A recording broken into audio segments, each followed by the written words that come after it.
Review, a daily program that delves into the latest and most significant economic stories.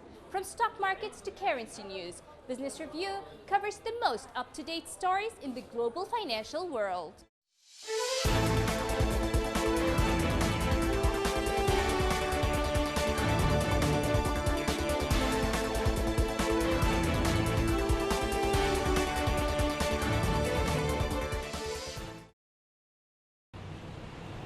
The coronavirus outbreak in most parts of the world has revitalized the production capacity of disinfectant and detergent plants, like in the Gaza Strip, as well as around the world. The wheel of production took place in sterile and detergent factories in the Gaza Strip after what was halted for years by the Israeli blockade. And today, with the spread of the corona pandemic, and the increase in demand for sterilizers of various kinds, disinfectants and detergents, Gaza factories found themselves forced to work with all their energy, especially in light of the closure of the crossings, in order to provide the need of the local market, despite the lack of capabilities. The director of one of the factories told us that the demand for cleaning tools and disinfectants has increased significantly since the state of emergency was declared in the Palestinian territory. We produce all the needs of the Palestinian home, which covers more than 60% of the local needs of the market. And if raw materials are available, we produce more than 80%. But when the raw materials entering the strip are stopped, our production also stops completely, because our supplies come from Israel or Egypt. I have 30 factory workers in various departments, in addition to all of my children who work with me here. Dozens of factories have doubled their production capacity and have had to absorb more manpower who did not expect that Corona would open a door for their livelihood.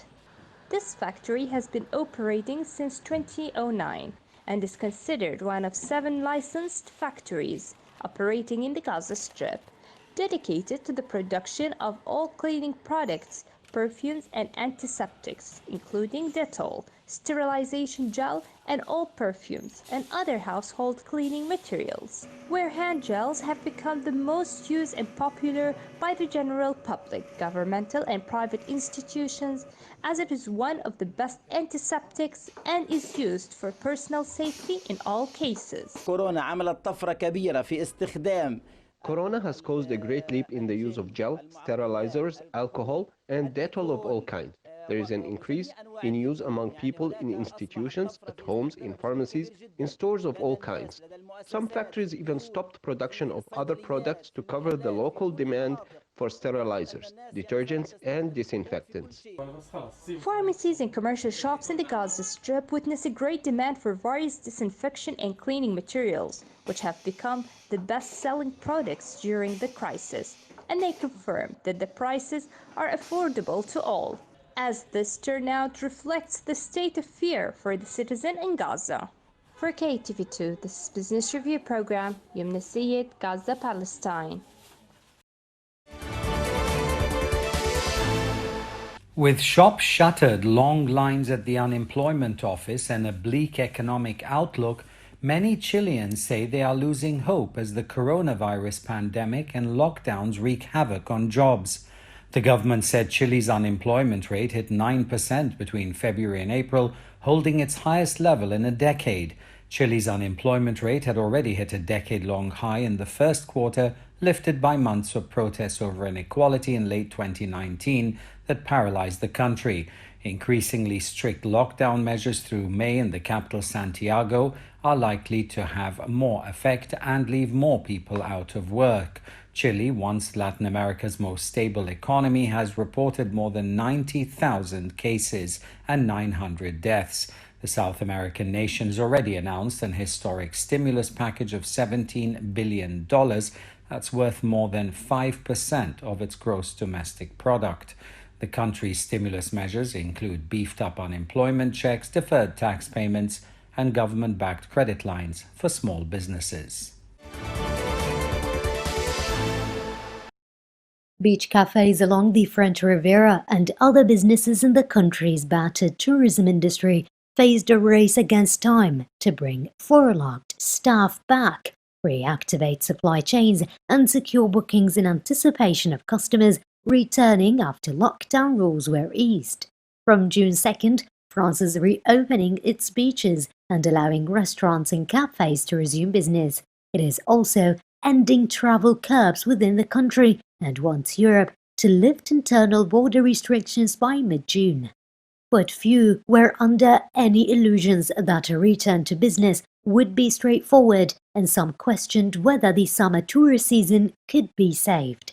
In Nice, private beach operator René Colomban is unsure of outdoor space for his restaurant tables and sun lounges, but he does lack visibility on when foreign tourists will return. He will be bringing his 14 permanent employees out of furlough, but is keeping another 10 seasonal workers waiting to hear if they have a job this summer. Further west along the Mediterranean coast in Cannes, host in normal times of one of the world's biggest film festivals, public workers disinfected the beach ahead of the anticipated crowds. Nearly 90 million foreign tourists visited France in 2018, making it the most visited country in the world. Tourism accounts for about 7% of France's €2.3 trillion economy. US stocks finished mostly higher on May the 29th after President Donald Trump announced measures against China in response to new security legislation that were less threatening to the US economy than investors had feared. The Dow ended the session slightly lower, but all three indexes registered gains for the month and the week. The S&P 500 initially extended losses after Trump said he was directing his administration to begin the process of eliminating special treatment for Hong Kong in response to China's plans to impose new security legislation in the semi-autonomous territory. But Trump made no mention of any action that could undermine the Phase 1 trade deal that Washington and Beijing struck earlier this year. Trump also said the United States is terminating its relationship with the World Health Organization, something he had threatened earlier this month. The latest confrontation between the US and China has fueled concern that worsening tensions between the two world's largest economies could derail recent sharp gains in the stock market. The S&P 500 technology shares gave the index its biggest boost, while financials were the biggest drag. Expectations of a quick economic recovery from the pandemic have driven the S&P 500 up more than 30% from its March lows. British Finance Minister Rishi Sunak offered fresh hope to employers hit by the coronavirus shutdown, announcing that future contributions they must make to the government's costly wage subsidised scheme will be phased in slowly. In August, companies will only have to make pension and social security payments for the workers they have temporarily laid off, while the government will continue to pay 80% of their wages. Employers would then be asked to pay 10% of the wage costs in September and 20% in October, reducing some of the huge burden on the public finances, but a lighter requirement than reported by media before the announcement. Sunak also brought forward to July 1st the introduction of part-time work under the program, a demand of businesses seeking to build up their operations gradually after the lockdown. And he extended another multi-billion-pound income support scheme for self-employed workers. Unions and employers are united in support for the program, which, while common in other European countries, represented a major shift for the ruling Conservative Party and its traditional free market instincts when it was launched in March as the coronavirus crisis engulfed the world economy. Around 8.4 million temporarily laid-off workers, or about 1 in 3 private sector employees, are covered by the coronavirus job retention scheme, which has already cost the state about £15 billion. It is due to expire at the end of October, and Sunak said that it will close for new claims on June 30th. The Bank of England says the scheme could limit a rise in the unemployment rate to about 9%, double its most recent reading, but way below an estimated 20% in the US. Under the plan, workers are receiving 80% of their wages up to £2,500 a month.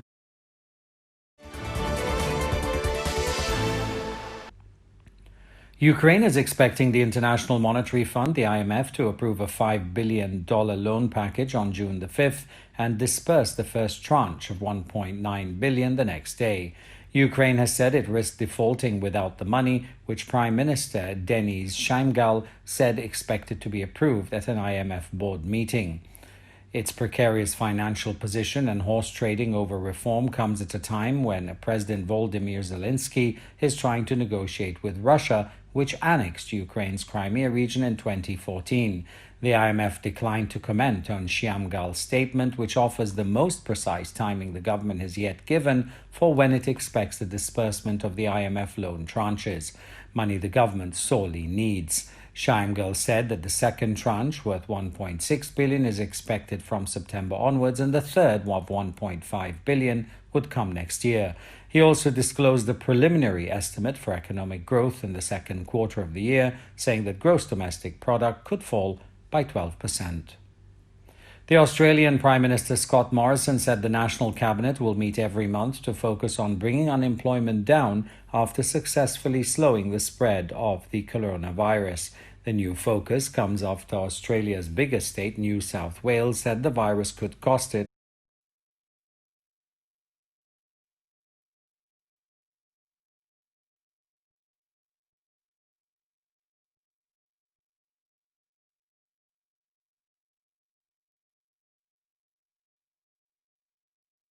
الله أكبر الله أكبر الله أكبر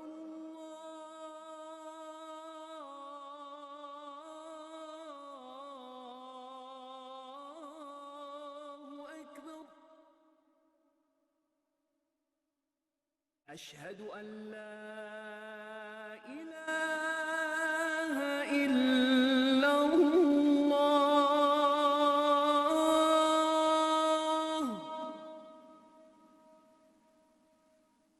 أشهد أن لا إله إلا الله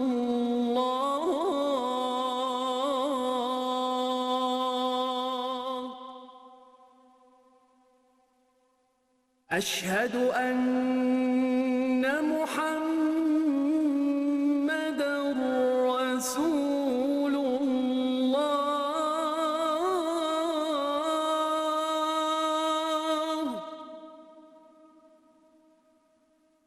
أشهد أن محمدًا رسول الله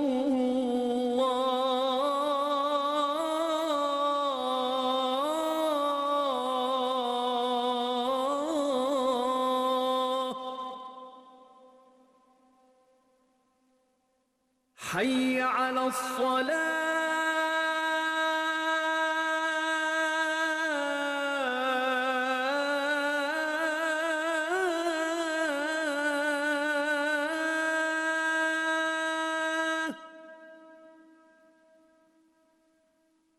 حي على الصلاة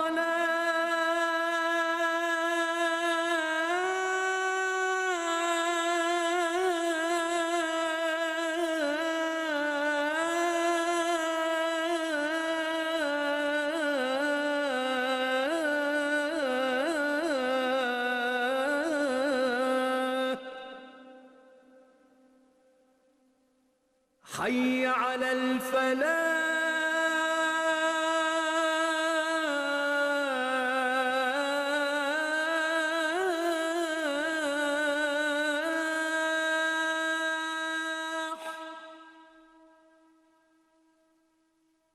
حي على الفلاح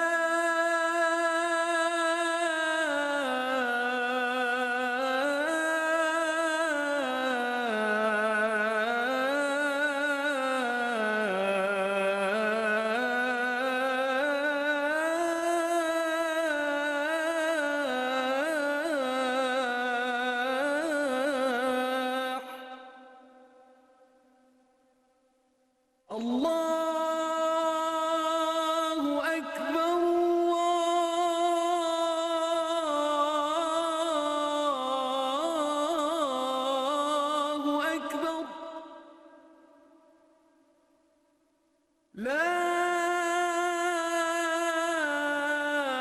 إله إلا الله.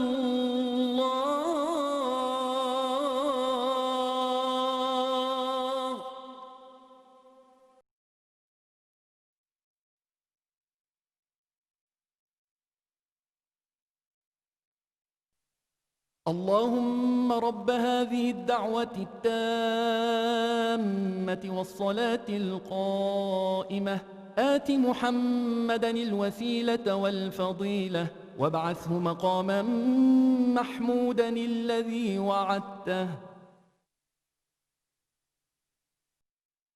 إن الصلاة كانت على المؤمنين كتابا موقوتا.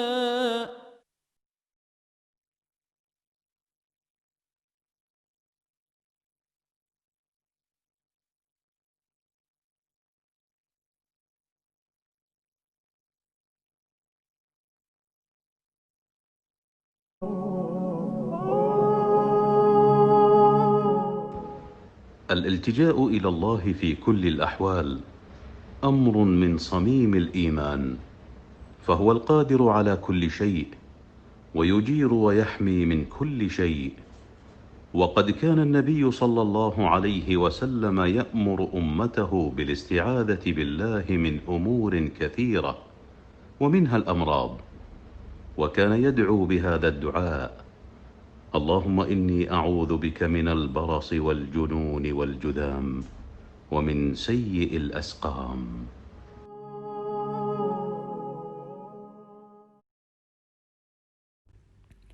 Ukraine is expecting the International Monetary Fund, the IMF, to approve a $5 billion loan package on June the 5th and disperse the first tranche of $1.9 billion the next day.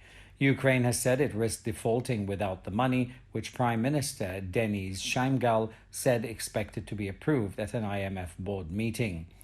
Its precarious financial position and horse trading over reform comes at a time when President Volodymyr Zelensky is trying to negotiate with Russia, which annexed Ukraine's Crimea region in 2014.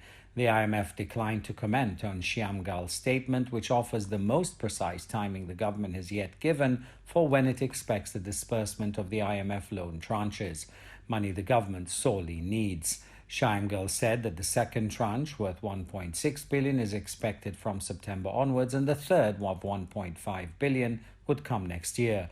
He also disclosed the preliminary estimate for economic growth in the second quarter of the year, saying that gross domestic product could fall by 12%. The Australian Prime Minister Scott Morrison said the National Cabinet will meet every month to focus on bringing unemployment down after successfully slowing the spread of the coronavirus. The new focus comes after Australia's biggest state, New South Wales, said the virus could cost it as much as 20 billion Australian dollars in lost revenues over the next 4 years, which is a far cry from its previous estimate in December of an average budget surplus of 1.9 billion over the 4 years. Morrison expressed his support for the reopening of international travel between New Zealand and Australia and said he would consider the travel bubble even if some state borders remain closed. Australia has recorded just over 7,100 cases and 103 deaths, with new infections under control across all 8 states and territories.